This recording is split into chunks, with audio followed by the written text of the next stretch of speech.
सबके पास परिवार है ना? सबके पास है ना? अगर सोचो हम एक परिवार में 4 लोग, 5 लोग, 6 लोग या 2 लोग रहते हैं। अगर एक व्यक्ति नहीं आता है घर में तो क्या करते हो? क्या करते हो? हाँ? क्या करते हो? अगर एक व्यक्ति घर में उस समय नहीं आया तो आप क्या करते हो? हाँ? इंतजार करते हैं। ओके। और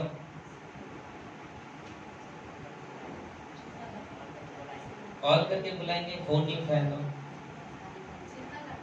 चिंता करते हैं। ओके। और बेचैनी होने लगती है ना? बेचैनी होने लगती है।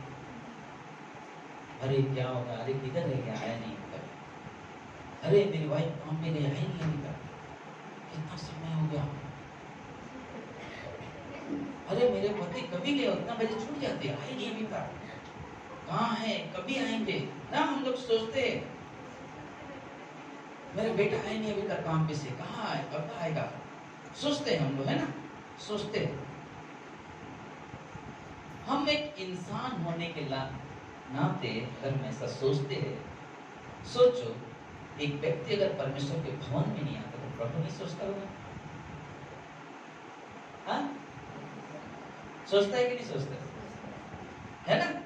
क्योंकि परमेश्वर भी क्यों सोचता है मैं आपको बताता हूँ।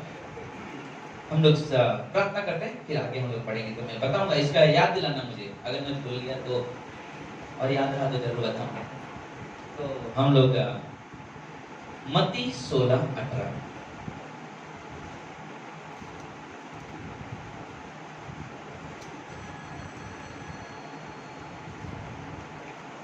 मत्ती 16:18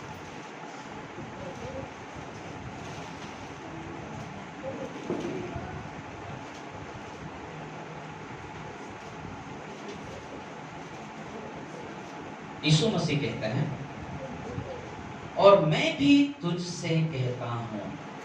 यीशु मसीह कहता है पतरस से, मैं भी तुझसे कहता हूँ कि तू पतरस है और मैं इस पत्थर पर अपनी कलीसिया बनाऊंगा। यीशु मसीह कहता है, हे पतरस तू पत्थर है, अब तुझ पर मैं अपनी क्या करूंगा? कलीसिया बनाऊंगा। परमेश्वर एक्चुअली पतरस जो शब्द है वो इब्रानी भाषा में उसका मतलब हो जाता है कि पत्थर। तो बोलते कि वो पतरस से कहता कि पतरस तू पत्थर है और मैं इस पर अपनी कलीसिया, यानी कि कहने का मतलब उसका यीशु मसीह का क्या था कि मैं तेरे द्वारा कलीसिया का निर्माण करूंगा। उस समय तक इस धरती पर कोई भी कलीसिया नहीं थी, एक भी चर्च नहीं था।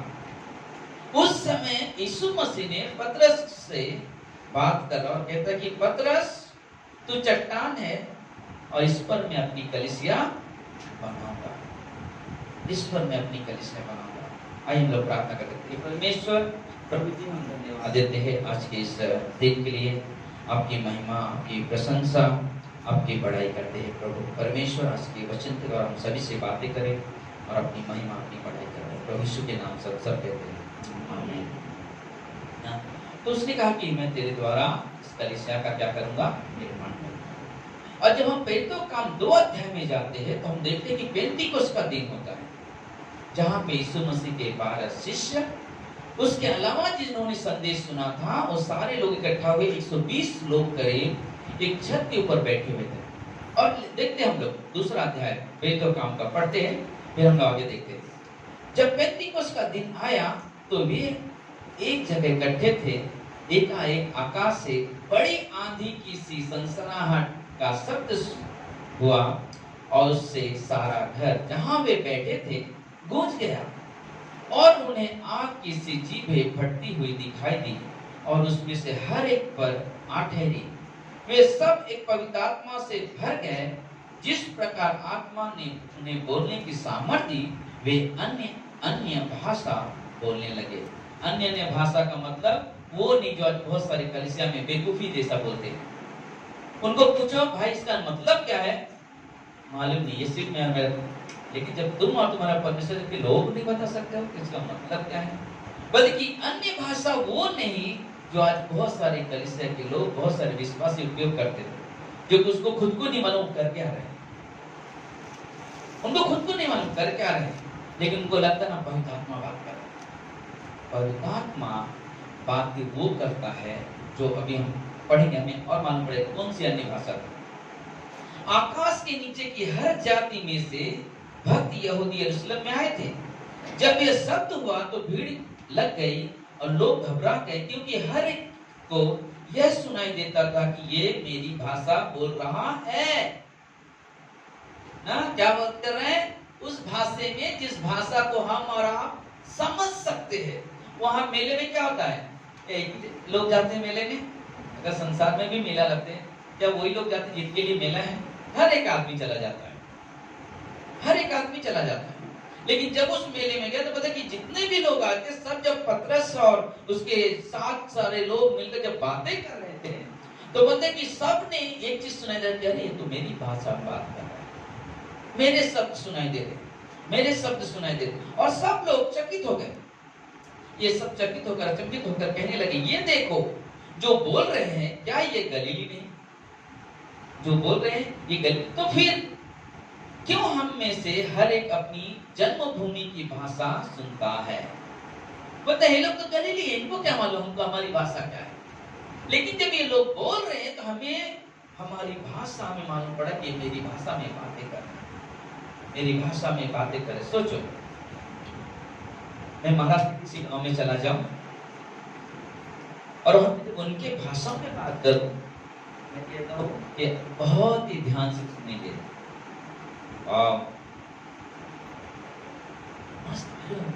मेरे जैसा बात कर रहे, हमारे जैसे बात कर रहे,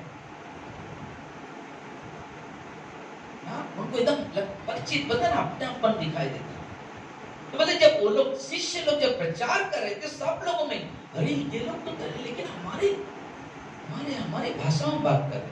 वो लोग सबके ध्यान उनकी तरफ हो गए और सब लोगों ने सुना, सब लोगों ने सुना। आगे कहता है, हम जो पार्थिव में यानी कई जो जाति के लोग थे, जो भाषा के उनकी भाषाओं के बारे में बात कर लेते, इतने सारे लोग आए और सब ने वहां पे परमेश्वर के वचन को सुना। और आगे कहता है 37 वचन में, तब सुनने वाले की हृदय छिद गए और वे पतरस और शेष प्रेरित से पूछने लगे, हे भाइयों, क्या हम क्या करें? पतरस ने उनसे कहा, मन फिराओ और तुम में से हर एक अपने अपने पापों की क्षमा के लिए यीशु मसीह के नाम से बपतिस्मा ले, तो तुम पवित्र आत्मा का दान पाओगे। क्योंकि यह प्रतिज्ञा तुम और तुम्हारी संतानों और उन सब दूर दूर के लोगों के लिए भी है, जिनको प्रभु हमारा परमेश्वर अपने पास बुलाएगा। उससे बहुत और बातों से भी गवाही दे देकर समझाया कि अपने आप को इस टेढ़ी जाति से बचाओ। अतः जिन्होंने उसका वचन ग्रहण किया, उन्होंने बपतिस्मा लिया और उसी दिन 3000 मनुष्य के लगभग उनमें जा मिले। हाँ, क्या हो गया? जब संदेश कितने मिले लोग? 3000 लोग उस धागा में। मतलब जब एक कलीसिया का जब परमेश्वर निर्माण करता है, पहले एक मिशनरी आता है। मिशनरी के साथ कई सारे लोग टीम आते हैं और वो क्या करते हैं? प्रचार करते हैं। एक परिवार मिलता है तो परिवार में क्या करते हैं? परमेश्वर के वचन सुनाते हैं, तो वो परिवार परमेश्वर के पीछे होने लगता है। फिर वो क्या करता है? कहीं और जाके प्रचार, फिर दूसरा परिवार, पता है एक एक करके लोग क्या करते हैं? कलीसिया में जुड़ने लगते हैं। एक एक करके क्या करते हैं? जुड़ने लगते। पता है कि सेम वैसे ही पतरस काम कर रहा था। पतरस आया वहां पे प्रचार करने के लिए, 11 से 7 में मिलकर आए वहां पर, 12 मिलकर प्रचार कर रहे हैं और उसके साथ और भी उद्धार पाए लोग परमेश्वर की वाणी सुना। लोग 3000 लोग यीशु मसीह पे विश्वास के। आगे कहता है 42 में, और वे प्रेरित से शिक्षा पाने और संगति रखने और रोटी तोड़ने और प्रार्थना करने में क्या रहे? लगे रहे। उन्हें शिक्षा पाना है, बस सिर्फ उद्धार पाना ही हमारा काम नहीं कि हमने विश्वास करके हमारा काम खत्म हो गया। हमें शिक्षा की जरूरत है, हमें परमेश्वर के वचन सीखने की जरूरत है, संगति करने की जरूरत है। बिना संगति के हम परमेश्वर के साथ घनिष्ठ संबंध बना नहीं सकते, और ना तो हम परमेश्वर को पहचानेंगे अच्छे से कि परमेश्वर है कौन। इसके लिए बहुत जरूरी है कि हम संगति करें। बिना संगति के हम पहचान नहीं सकते। और उनके अंदर यही चीज था कि वो लोग ना संगति करना, रोटी तोड़ना, प्रार्थना करना, और उसमें लवलीन थे, लोग लवलीन थे हर दिन। और आगे कहता है 43 में, और सब लोगों पर भय छा गया और बहुत से अद्भुत काम और चिन्ह प्रेरितों के द्वारा प्रकट होते थे, और सब विश्वास करने वाले इकट्ठे थे। उन सब की वस्तु में साझे में थी। वे अपनी अपनी संपत्ति और सामान बेच बेच कर जैसी जिसकी आवश्यकता होती थी बांट दिया करते थे। वे प्रतिदिन एक मन होकर मंदिर में इकट्ठे होते थे और घर घर रोटी तोड़ते हुए आनंद और मन की सिधाई से भोजन किया करते थे और परमेश्वर की स्तुति करते थे, और सब लोग उससे प्रसन्न थे। और जो उद्धार पाते थे प्रभु उनको प्रतिदिन उनमें मिला देता था। तो देख, कलीसिया जो शब्द है, कलीसिया का जो मतलब होता है, उसमें मतलब है कि बुलाए हुए लोग। बुलाए हुए लोग। कलीसिया ऐसी नहीं बनेगी। उदाहरण के लिए अब सब बैठे रहना, अगर हम ऐसा सोचते कि एक भवन ही है तो कलीसिया है, समझो एक हवाल है, एक कलीसिया। सोचो, बब्बू खड़े हो जाओ, भाई खड़े हो जाओ, मीना ज्योति खड़े हो जाओ, करुणा खड़े हो जाओ, अच्छा जोए भी खड़े हो जाओ। ये लोग आराधना करने वाले लोग हैं। सोचो, ये लोग आराधना कर रहे हैं और हॉल पूरा खाली है, क्या कलीसिया लगेगा? क्या लगेगा कलीसिया? नहीं लगेगा। बैठ जाओ, नहीं लगेगा कलीसिया। क्यों? सिर्फ आराधना हो रहा है, लेकिन है कौन यहाँ पे? और लेकिन जब ये लोग खड़े हैं, वापस खड़े हो जाओ, और आप सब लोग खड़े हो जाओ, आप सब लोग खड़े हो जाओ।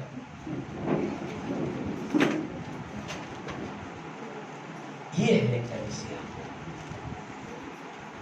कलीसिया ये है कलीसिया, ये हिस्सा, कलीसिया का जो हिस्सा कहा जाता है, ये है कलीसिया के हिस्से।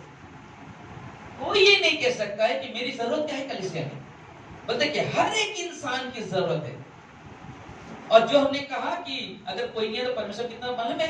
आपके पास 5 उंगली है, एक कार्ड दिया जाए, आपको कैसा लगेगा?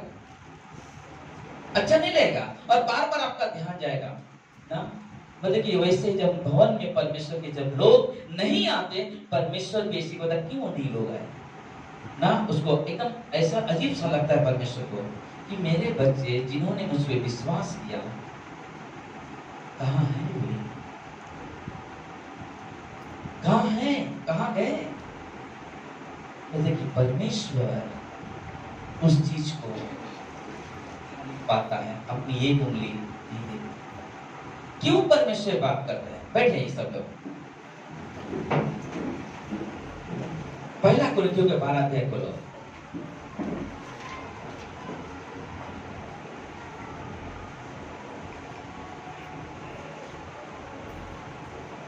मेरा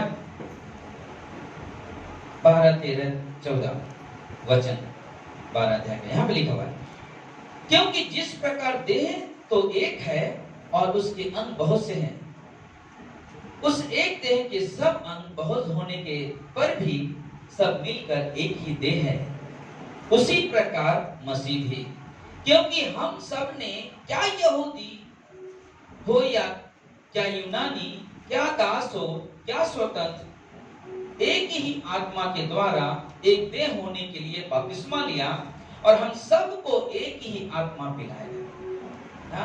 बोलते कोई भी क्यों ना हो, हम सब में मतलब शरीर है, हमारे पास शरीर है, आपके पास शरीर। बोलो शरीर में से अगर एक अंग निकाल दिया जाए तो क्या परिपूर्ण शरीर है? पूरी तरह से शरीर पूरा है? नहीं है, अधूरा है, कमी है। बोले कि वही चीज ये होता है। कभी कभी लोगों के अंदर ये विचार आ जाए, क्या जरूरत? अरे नहीं ठीक है, कलीसिया जाना जरूरी नहीं है, एक नहीं है, क्या फर्क पड़ता है? चलता है, चल जाता है। लेकिन मालूम है, शायद आप इस तरह सोचते हो, लेकिन परमेश्वर सोचता है कि परमेश्वर चाहता है कि सभी लोग कलीसिया में आए। क्योंकि जो कलीसिया, जो रविवार की जो कलीसिया होती है, जो सभाएं लगती है, कारण क्या होता है? परमेश्वर सप्ताह में एक दिन अपने शरीर को इकट्ठा देखना चाहता है। परमेश्वर अपनी देह को परिपूर्णता में देखना चाहता है, और जब पूरी शरीर उसकी इकट्ठा होकर जब उसकी आराधना करती है, परमेश्वर आनंद मनाता है। हालेलुया। परमेश्वर आनंद मनाता है कि वाह, मैं पूर्ण परिपूर्ण हूं। परमेश्वर कहता है, मेरी कलीसिया परिपूर्ण है। हर एक उद्धार पाए हुए लोग यहाँ पर आकर उसकी महिमा, उसकी आराधना करें। हालेलुया। बोले कि परमेश्वर को जरूरत है, आपको जरूरत हो या ना जरूरत है, लेकिन परमेश्वर को जरूरत है आपकी। आप ये मत सोचो नहीं नहीं ठीक है, चल जाता है। नहीं, मालूम है, जब कलीसिया के साथ संगति करते हैं, जब हम संगति में जीवन जीते हैं, परमेश्वर हमारी सुरक्षा बनता है। हालेलुया। परमेश्वर हमारी, क्योंकि परमेश्वर को मालूम है ये मेरे बेटा है, मेरी बेटी है, मेरी संतान है। तो देखिए, परमेश्वर उसके साथ एक स्वर्गदूत रखता है कि जहां भी ये जाता है तो उसके संग संग उसकी रक्षा रखवाली करता है। जहां भी जाएगा राउंड अप उसको चक्कर लगा के संभालता है। लेकिन अगर हम संगति नहीं करेंगे, हम रोटी नहीं तोड़ेंगे, हम घर घर जाएंगे नहीं संगति करने, तो हम कैसे उसके अंग हो जाएंगे? हम कैसे उस हिस्सा में कलीसिया के नहीं हो सकते। हिस्सा वो है जो हर दिन हर पल परमेश्वर को अपना पहला स्थान देता है, पहला स्थान देता है। और जरूरी है हमें कलीसिया को समझना है, कलीसिया है क्या चीज। आज वही हम कोशिश करें आपको समझाने के लिए। 18 वचन, पर सचमुच परमेश्वर ने अंगों को अपनी इच्छा के अनुसार एक एक करके देह में रखा है। यदि वे एक ही अंग होते तो देह कहाँ होती? परंतु अंग तो बहुत से हैं, परंतु देह एक है। आंख हाथ से नहीं कह सकती मुझे तेरी आवश्यकता नहीं। ऐसा है क्या? आंख बोलेगा नहीं जरूरत है, हाथ बोलेगा आंख तेरी जरूरत नहीं है, क्या हो जाएगा? कहीं भी गिर जाएगा आदमी, कहीं भी ठोकर खा जाएगा। क्यों? क्योंकि वो कहता है मुझे तेरी जरूरत नहीं है। लेकिन बोलेगा जिस आदमी के पास तो दोनों हाथ जाने दो, अगर एक आंख भी नहीं है तो बोले क्या बोलते उसको? काना है। क्यों ऐसा वर्ड बोलते? कभी दिखाई दे रहे ना, इसलिए अगर दोनों है तो क्या कहते हैं? अंधा है। कभी कभी हम लोग देखते हैं, अरे आदमी को लेके चल रहे हैं, ढूंढ ढूंढ के चले, अंधा है। लेकिन अगर उसकी आंख होती तो कोई अंधा या काना कहता था क्या उसे? नहीं कहता। पता कि परमेश्वर ने अपनी कलीसिया को उस तरह से सजाया है। कलीसिया में पास्टर देता है परमेश्वर, आराधना करने वाले लोग देता है परमेश्वर, और उसकी वाणी सुनने वाले लोगों को लेकर आता है परमेश्वर। तब उसकी कलीसिया की परिपूर्णता दिखाई देती है। अगर उसको नहीं है, इसका मतलब अधूरा है। तो हमें ये नहीं सोचना चाहिए मेरे न जाने से क्या फर्क पड़ जाएगा। नहीं, पहला चीज नहीं जाने से आप क्या करो मालूम? सबसे महत्वपूर्ण चीज, अगर हम कलीसिया नहीं जाते तो हम परमेश्वर से प्रेम करना बंद कर देते हैं। परमेश्वर मुझे तेरी जरूरत नहीं है, पहला चीज। दूसरा एक चीज हम सोच सकते हैं, जब अभी जरूरत नहीं पड़ रहा है कि हमें जाना चाहिए, इसलिए हम नहीं जा रहे। जरूरत नहीं लग रहा कि मुझे जाना चाहिए, इसलिए नहीं जा रहे। लेकिन परमेश्वर कहता है कि मुझे तेरी जरूरत है। जब तू आता है मेरे भवन में, मैं कहता हूं कि मेरा बेटा, मेरा चुना हुआ बेटा मेरे भवन में आकर मेरी महिमा कर रहा है। मेरी बेटी चुनी हुई प्रजा मेरी आकर मेरे भवन में मेरी आराधना कर। परमेश्वर प्रसन्न होता है और परमेश्वर चाहता कि हम उसके भवन में आए और उसकी महिमा, उसकी आराधना, उसकी प्रशंसा करें। महत्वपूर्ण दिन है रविवार हमारे लिए, हर त्योहार से बढ़कर है, हर चीजों से बढ़कर हमारे रविवार के दिन हम कुछ नहीं कर सकते, कुछ नहीं कर सकते। हमारे लिए वो मायने नहीं है रविवार यानी संसार को देना। रविवार मेरे परमेश्वर ने अपनी महिमा के लिए रखा है, मैं किसी और को नहीं कर सकता, मैं किसी और को नहीं दे सकता। कि मेरा यीशु ने जब हम मुसीबतों में थे, दुख में थे, परेशानी में थे, वही परमेश्वर ने हमें बचाया है, तो मैं उसके भवन में जाने से क्यों रोकूं? हमें जरूरत है। बिना कलीसिया के जीवन व्यर्थ है, बिना कलीसिया के जीवन व्यर्थ है। इसलिए बहुत जरूरी है कि हम परमेश्वर के भवन में आए। आगे कहता है 22 वचन में 12 के, परंतु देह के अंग जो दूसरों के निर्बल लगते हैं बहुत सी आवश्यकता है, और देह के जिन अंगों को हम आदर के योग्य नहीं समझते उन्हीं को हम अधिक आदर देते हैं, और हमारे शोभाहीन अंग और बहुत सी शोभाहीन हो जाते हैं। मतलब कि जिन अंगों को हम ना सोचते ये इसका क्या जरूरत है, लेकिन मालूम है इसी हाथ से जब हम उठाकर अपने परमेश्वर की आराधना करते हैं तो बोलते कि हाथ बहुत ही महत्वपूर्ण हो जाते हैं, बहुत ही कीमती हो जाते हो हाथ। जब आप हाथ उठाते हो, बबलू बार बार आराधना में कहता है हम हाथ उठाकर परमेश्वर की महिमा करो। बोले हम हाथ उठाते हैं, हम खो जाते हैं परमेश्वर में, और परमेश्वर कहता देखा मेरा चुना हुआ बेटा आया है।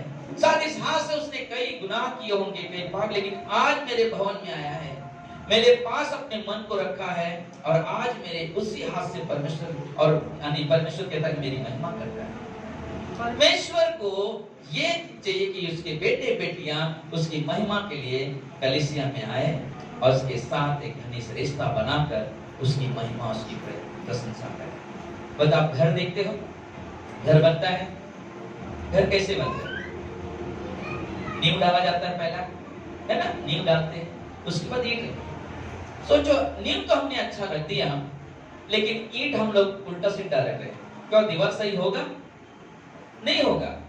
या हमने उसमें सीमेंट रेती डाला नहीं, खाली ईंट ऐसे खड़ा करते जा रहे हैं, फिर बोलते अब यहाँ पे स्लैब डाल दो, होगा क्या? अच्छा घर क्या होगा? गिर जाएगा। लेकिन उसके लिए होता क्या है कि एकदम सीधा ना, उसमें सीमेंट और रेती मिक्स करके उसको लगाया जाता है, उसके ऊपर ईंट रखा जाता है, जब दूसरा रास्ता डालते उसके ऊपर भी सीमेंट, पता क्यों? तब वो जाकर कहीं मजबूत बनता है। अगर सीमेंट रेती ना सादा खाली ईंट लगाओगे वो दीवार कभी रुकने वाली नहीं है। देखिए परमेश्वर अपने भवन, जब हम वो ईंट है जिससे परमेश्वर अपने पवित्र आत्मा से कहता है कि तुम इस भवन में आकर ना मेरे हिस्से बन जाओ, तुम वहां पे आकर खड़े होकर मेरी महिमा करो। मैं कहता हूं या बहुत अच्छा लगा, क्योंकि ये व्यक्ति मुझे जानता है और मेरे भवन का हिस्सा बनकर मेरी महिमा कर रहा है। हालेलुया। मतलब हमें अपने आप को कभी भी छोटा मत समझो, मेरी क्या, अरे मैं योग्य नहीं। वही बड़े नहीं है जो यहाँ पे खड़े होकर आराधना करते हैं, प्रचार करते हैं, लेकिन आप भी उस अधिकार, आप भी उसके हिस्से हो। हम प्रचार करें, घर खाली है, क्या होगा? परमेश्वर बोलेगा कुछ नहीं, जरूरत है। और इसलिए प्रचार होता है, इसलिए संगति की जाती है, ताकि लोग आए परमेश्वर के भवन में और सब मिलकर प्रभु की महिमा, प्रभु की आराधना करें। हाँ, तो बताइए जब अच्छे से रहता है स्लैब का बोला वाह ये घर अच्छा बन गया। तो जरूरत है कि हम सब मिलकर ना एक एक हिस्से जो है, बोले हमें हर दिन ये सोचना है, हमारे बच्चे हैं, हमारी पत्नी है, हमारा पति, हम सबको एक चीज, हमें आज के दिन कुछ मत करो, प्लीज आज के दिन कुछ मत करो। मैं कहता हूँ जरूरत पड़ता हाथ जोड़ो, प्लीज आज के दिन कुछ मत करो। आप परमेश्वर के भवन में जाओ बच्चों, मेरे पति मेरे पत्नी हाथ जोड़ता हूँ, आज कहीं मत जाना, परमेश्वर के भवन के चलो, क्योंकि मेरे परमेश्वर के भवन से अगर मैं वही रिश्ता नहीं रख रहा हूँ, मेरे किसी चीज में कभी बरकत आशीष नहीं आ सकती, नहीं आ सकती, क्योंकि वो मैं जीवन नहीं जी रहा हूँ, वो जीवन नहीं जी रहे हम लोग अपने संसार में व्यस्त हैं। परमेश्वर ने अपनी लहू से कलीसिया बनाई है, अपने लहू से सींचा है, हम क्यों उसको महत्व न दें? हमें महत्व देना है, हर चीजों को पीछे रखो। जो भी परमेश्वर, रविवार के दिन हमें मालूम है 6 बजे सभा है ना, हमें कुछ नहीं करना, दोपहर तक करो, अगर शाम की सभा है दोपहर तक जो भी करना कर लो, लेकिन शाम का समय ये चीज रखो, मुझे परमेश्वर के भवन में किसी भी हालात में, किसी भी परिस्थिति में मुझे पहुंचना है, चाहे मैं एक रोटी कम खाऊंगी, लेकिन मुझे परमेश्वर के भवन में पहुंचना है। बिना परमेश्वर के हम अधूरे हैं, सोचो जब परमेश्वर बोलता कि मेरे एक व्यक्ति नहीं आया, तो परमेश्वर सोचता आज एक व्यक्ति नहीं आया, तो हमें कैसा अच्छा लग सकता है कि हम नहीं जाएंगे परमेश्वर के भवन में।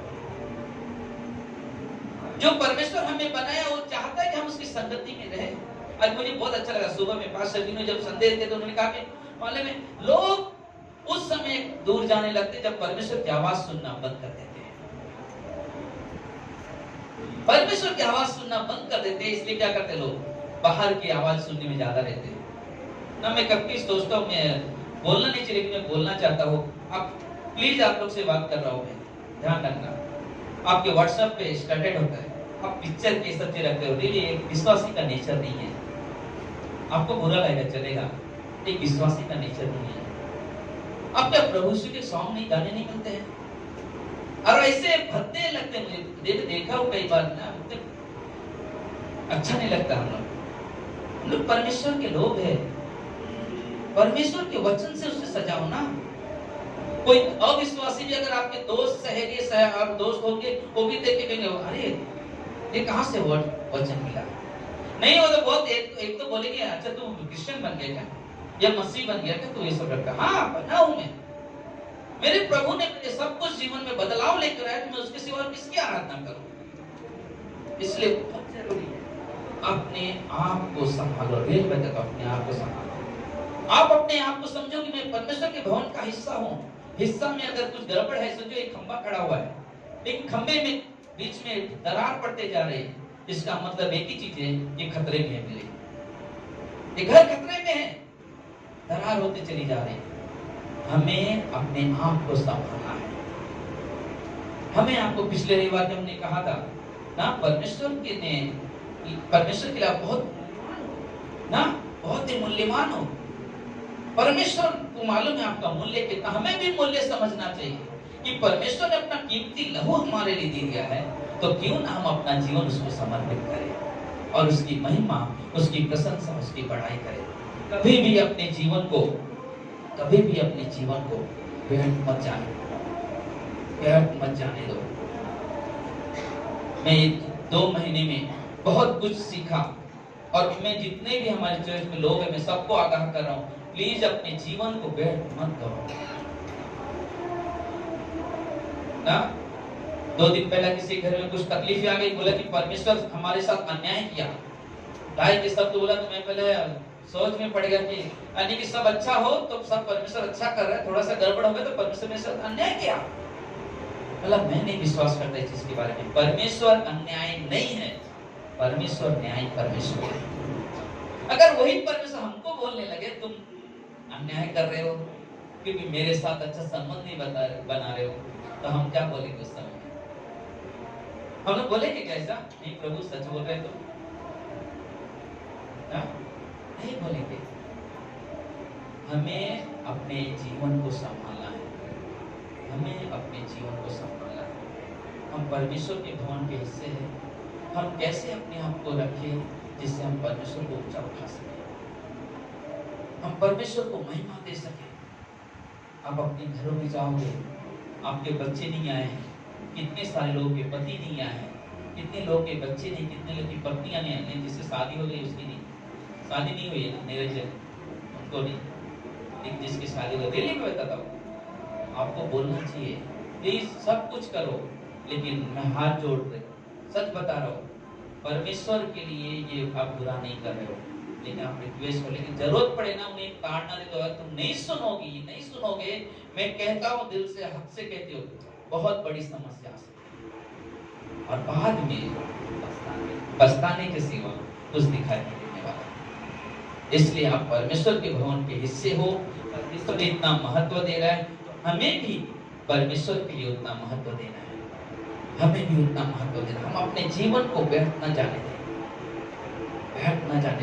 बोले क्योंकि अगर आपके बच्चे आएंगे, आपकी पत्नी आएंगी, आपके पति आएंगे, क्या यहाँ बुराई थोड़ी मिलेगी?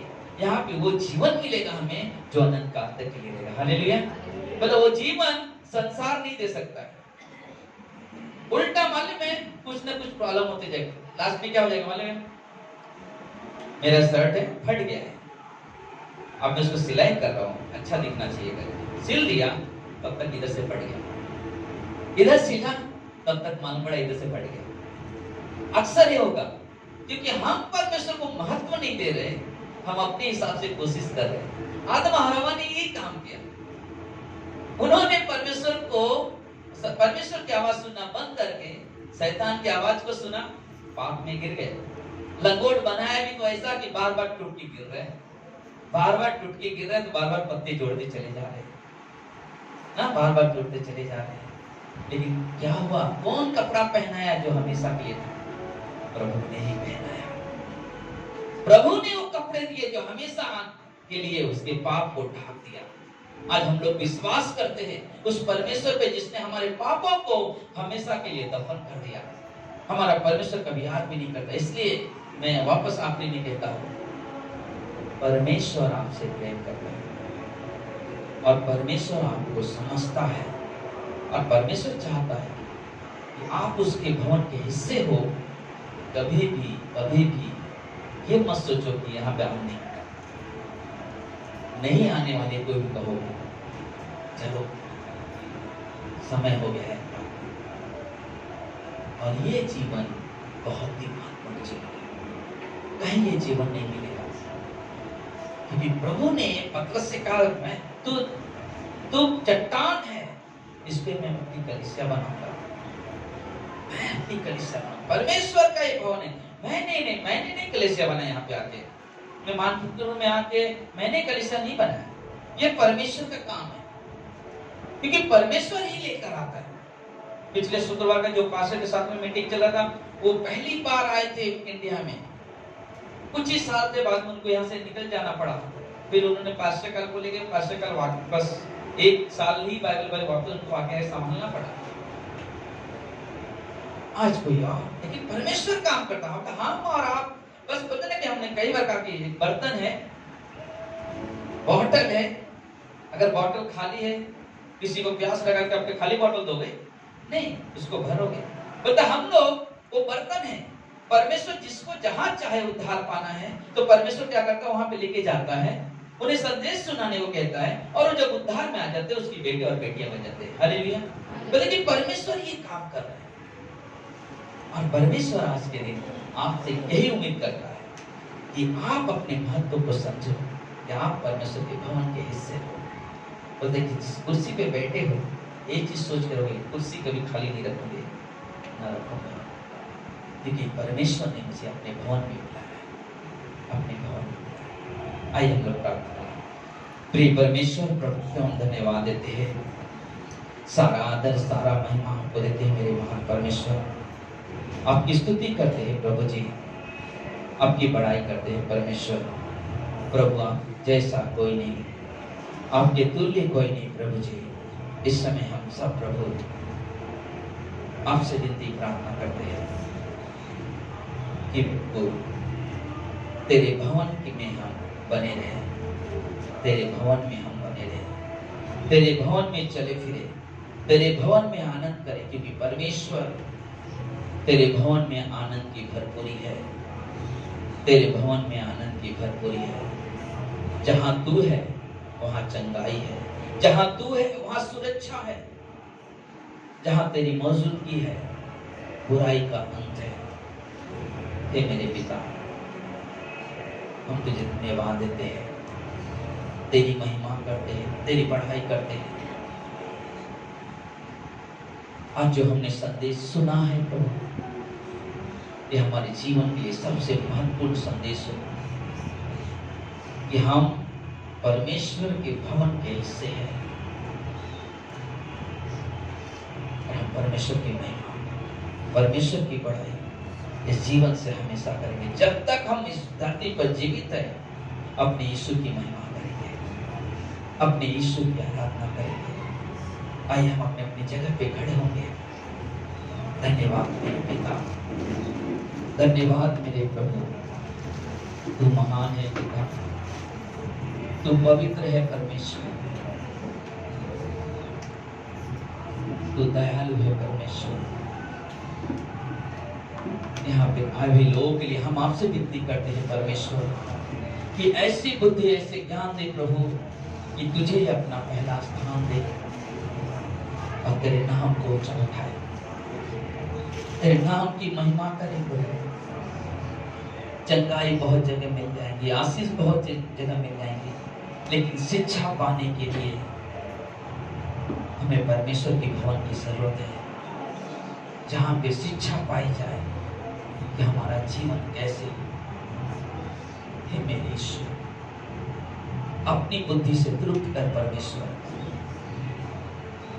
अपने स्वर्ग से प्रभु हर एक व्यक्ति को छू परमेश्वर, और तेरे नाम से प्रभु यीशु के नाम से इन सभी को प्रभु हम आशीष देते हैं प्रभु जी। सभी को तृप्त कर परमेश्वर, तेरे नाम से कहते इन सभी के घरों में तेरा कल्याण हो प्रभु।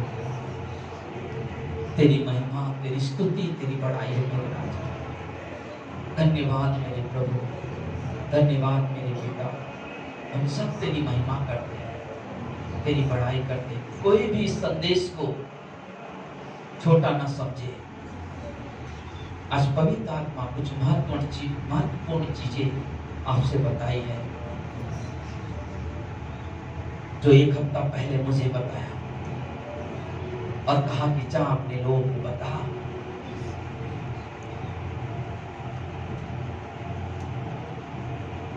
हम आपसे कहते हैं, आप इस वचन को छोड़ना मत। इस वचन को छोड़ना, इस स्थान को छोड़ना, इस कलीसिया को छोड़ने का मतलब कि परमेश्वर को अपना विरोधी मान लेना।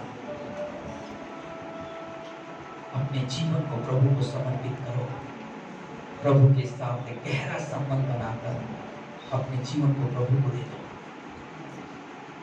धन्यवाद मेरे पिता, धन्यवाद मेरे प्रभु। तेरी स्तुति करते हैं, तेरी बड़ाई करते हैं। तेरे नाम की जय जयकार हो प्रभु, तेरे नाम की बड़ाई हो प्रभु। हे यहोवा, मुझे तेरी जरूरत है, मुझे तेरी जरूरत है। सचमुच तुझे धन्यवाद देते। इस समय प्रार्थना करते प्रभु, खास करके मनीषा के लिए प्रभु जी, इस